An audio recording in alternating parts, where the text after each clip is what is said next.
പെരുന്നാൾ ദിവസം നമ്മളിൽ പലരുടെയും മനസ്സ് നാട്ടിലായിരിക്കും. ശരീരം മാത്രമേ ഇവിടെ ഉണ്ടാവുകയുള്ളൂ. അന്നേ ദിവസം നാട്ടിലേക്ക് വിളിച്ചാല് അവർ പെരുന്നാൾ സദ്യ ഒരുക്കുന്നതിന്റെയും യാത്ര പോകാൻ നിൽക്കുന്നതിന്റെയൊക്കെ തിരക്കിലാവും. അതൊക്കെ ചോദിക്കാനും അറിയാനും ഒരു പ്രത്യേക സുഖ. എന്നാല് പെരുന്നാൾ ദിവസം നമ്മൾ എവിടെയാ പോയെ, എന്താ ചെയ്ത് എന്നൊന്നും സ്വന്തം വീട്ടുകാരോട് പോലും പറയാറില്ല.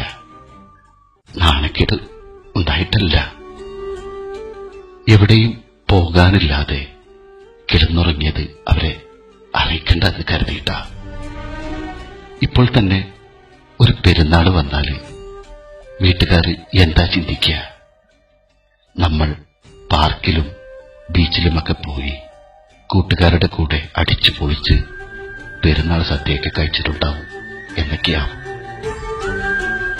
സത്യത്തില് രാവിലെ പള്ളിയിൽ പോയി വന്ന് നാട്ടിലേക്ക് ഒന്ന് വിളിച്ച് അവിടുത്തെ വിശേഷങ്ങളും അറിഞ്ഞ് ആ സന്തോഷത്തില് ഉള്ളത് കഴിച്ച് മൂടിപ്പുതച്ച് കിടന്നുറങ്ങുന്നതല്ലേ നമ്മുടെ പെരുന്നാൾ.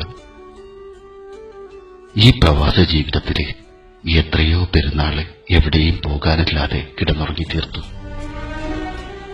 അങ്ങനെയാണെങ്കിൽ തന്റെ മക്കൾക്കും വീട്ടുകാർക്കും പുതുവസ്ത്രമണിഞ്ഞ് നിറമനസ്സോടെ പെരുന്നാൾ ആഘോഷിക്കാൻ സാധിപ്പിച്ചു കൊടുക്കാൻ നമുക്ക് കഴിഞ്ഞിട്ടുണ്ടെങ്കിൽ അതല്ലേ ഏറ്റവും വലിയ സന്തോഷം.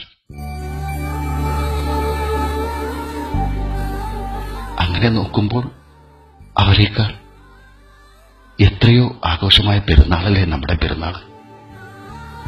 ഫുൾ ആഘോഷമായ പെരുന്നാള്. ഇങ്ങനെയൊക്കെ ആണെങ്കിലും നമ്മൾ ആശംസകൾ പരസ്പരം കൈമാറാൻ മറക്കാറില്ല. അതുകൊണ്ട് തന്നെ ഇത്തവണയും ഏവർക്കും എന്റെ ഹൃദയം നിറഞ്ഞ ചെറിയ പെരുന്നാൾ ആശംസകൾ.